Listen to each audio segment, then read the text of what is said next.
Hey guys, it's Jsnow, and it's early freaking morning. I'm up pretty early because I'm gonna try to get to the Daisy 0.60 servers, but for some reason they did a horrible launch.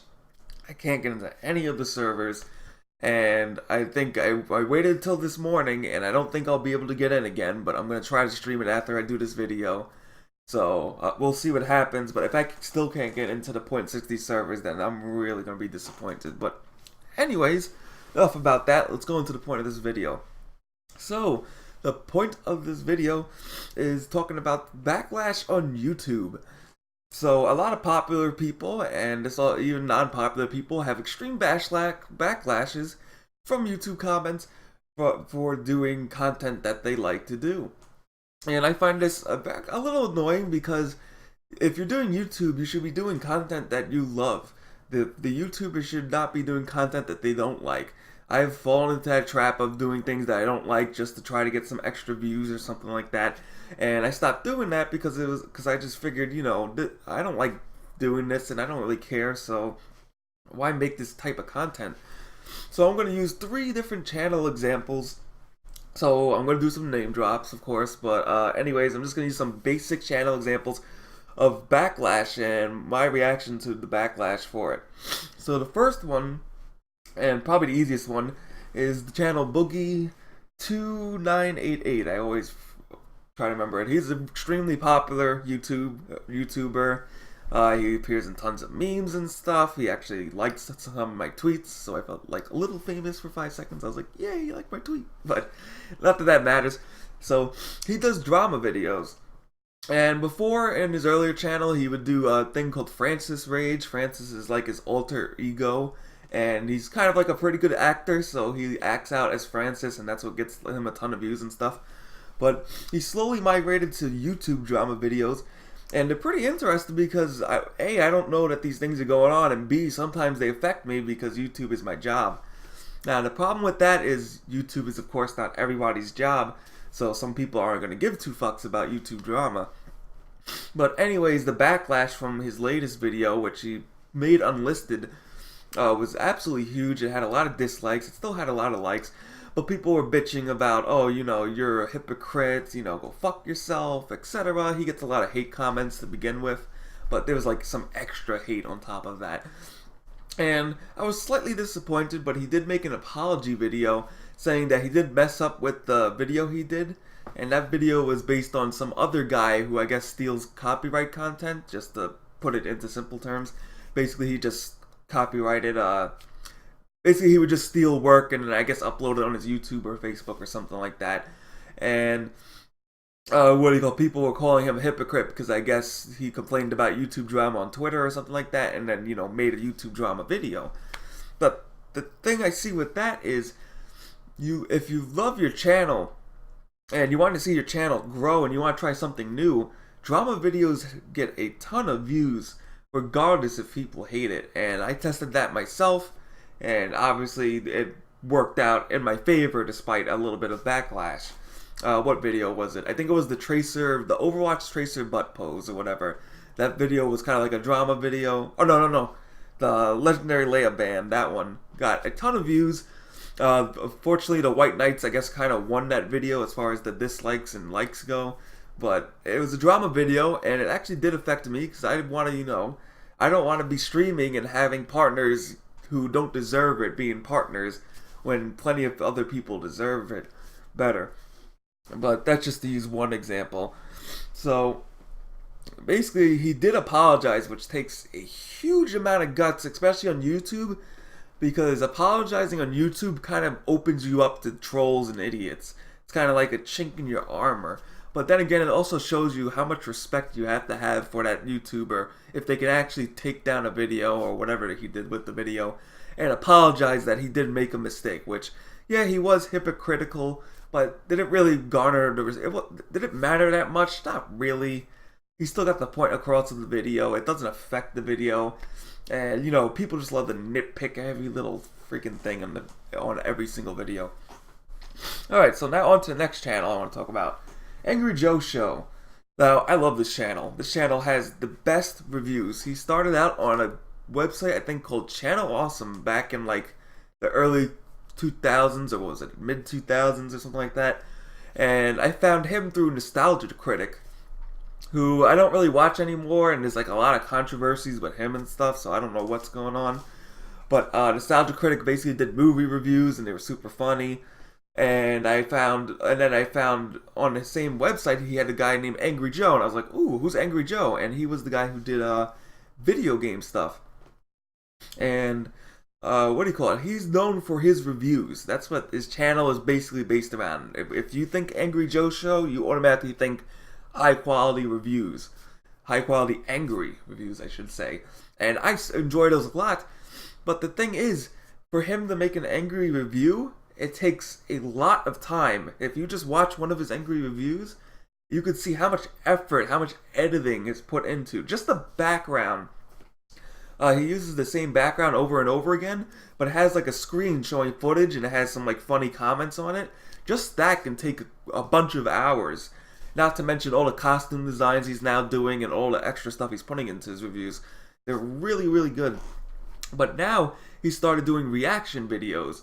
And because of the whole the Fine Brothers scandal, whatever the hell you want to call it, where they tried to copyright the reaction term, which was so stupid. And thank God the backlash for that was massive. So they dropped that altogether. Let me just catch my breath really quick. But anyways, what do you call it? So he started doing reaction videos to movie trailers and movie trailers, and he started doing angry movie reviews. So the angry movie reviews are okay, but there's a lot of hate comments because he has a third person there. I'm not going to name the person or go into it. But basically there's kind of like a third person there, and he doesn't really add that much to the video. So a lot of people start making fun of that guy or calling him out, saying, oh, you're not letting this guy speak and stuff. So yeah, it is kind of an issue, but I feel like it's just people just nitpicking to hate on something. Like, if there's a third person in your video, like, there's a third person in your video. Like, are you really just going to take him out because people are bitching about the fact his presence is actually there? Like, come on. And then the bigger example is the reactions to trailers. So, I'm going to be honest, reactions to trailers is kind of low quality content. It's really easy to do. It also borderlines copyright a lot because you are watching the trailer in your video. I was thinking of doing some of those because it's a lot of fun. It looks like a lot of fun, and I can tell he's enjoying it. So I want him to do as many reactions to trailers as he fucking wants to do. But the thing is, his comment section and his dislike ratio are much bigger because people don't want to see that shit. They're like, oh, fuck you, Angry Joe, because you didn't make a single review in 5 seconds for me or some shit. And I'm sitting there like, do you not understand how long it takes to make a review? Like, just wait a second, man. Put your jimmies are rustled within 5 seconds, dude. And that's the whole comment section, is usually just people bitching about the fact they haven't had a review in like a week or something. And it's like, he can't do a review every 5 seconds, and he's having a lot of fun doing these reaction videos, so why not let him do the reaction videos? He's obviously enjoying it. It's obviously something he wants to do. Whether or not, 50,000 people are bitching, he has responded to them in some comments, but whether or not he'll stop or not, I hope he doesn't stop. Doesn't seem like he's actually going to stop, but it's kind of annoying just to go into a trailer review video and then look at the comments to try to, talk to some people or whatever, or just say, great video, Angry Joe, and then you just see, like, the first comments like, oh, hey, fuck you, Angry Joe, you didn't give me my fucking Dark Souls 3 review in 5 seconds or some shit.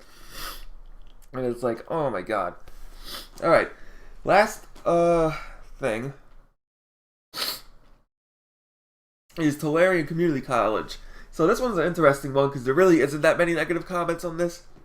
It's mostly positive, but if you were to watch his stuff, he's a Magic the Gathering, he's actually now the #1 Magic the Gathering channel, and he is really popular because his quality is just insane. It's like every video, like for example, when Angry Joe shows review of qualities, it's like the same for every freaking video. It's insane. So he earned his popularity, and he earned it super quick. So I'm glad to see that. And the problem with his channel is he decided to branch out because he has a son, he has a family to worry about. I think he just quit his job because now he finally made enough money through YouTube or whatever to actually work on it. But anyways, he decided to feature other people on his channel. So there's basically, I guess I call it non-professor content, is the podcast. And the podcast are these two lovely ladies who enjoy Magic the Gathering, and they talk about Magic the Gathering for 40 minutes straight. Now, I'm not a fan of these videos, because a lot of the times it's like they're just talking and I kind of don't really give a fuck what they're saying. But it's content, it's a podcast, it's a discussion video, that's fine. The problem is, every time I see one of those videos, I just go to look at it to see what's going on with it, because there's usually a ton of dislikes and maybe a few comments saying, stop making this crap, or etc. I haven't looked at the comments in those videos in a long time, but I do remember when he first did it, there was a huge backlash. Like, people were just yelling, like, no, I don't want this shit on your channel, etc., etc. And so far, it seems like, I guess, the podcast is an acquired taste. So I might listen to it in the future, but I don't think I will, just because they're a little bit too long, and I'm not that into Magic, where I need to know every 5 seconds what's going on. So that's just an example of content, and he enjoys those people. I obviously think he's friends with people, I guess. Friends with the people. And is it really going to hurt his channel if he posts once a week a podcast from two separate people? No. And yet, people want to have their jimmies rustled and etc. They usually dislike, I noticed in the newest one, apparently there was like a ton of dislikes before the video was like even finished. So for example, the video was, I think, 15 minutes long or something like that. And basically it got like 13 dislikes within the first 2 minutes of the video actually existing, which automatically means nobody watched the fucking video. So that's really annoying. But anyway, that's a very good channel. Go check it out. If you love Magic the Gathering, it's like a must sub anyway. Now, I'm going to use my own example here. So I'm going to try not to get into the specifics, because it got really, really bad and really fucking nasty. So, I did a video about voting. And obviously, if you guys don't check out the video, you know who I will vote for, and etc. And the comment section just deteriorated to total shit. And people are thinking, and some people were, almost 90% of them were trolls. One guy was calling for genocide of total groups of people. And I was like, oh, you fucking idiot. And then he's like, and then the best part was, the number one rule of trolling 101, you never tell somebody you're a troll. So after like a long conversation, because I knew he was fucking trolling, I was just feeding the troll because I like to feed him. I kind of overfed him a little bit. But he said, oh, I'm a troll. And I'm like, yeah, of course. I'm like, no surprise. You're calling for genocides of people and making it sound like America's just going to go out and start killing everybody all of a sudden.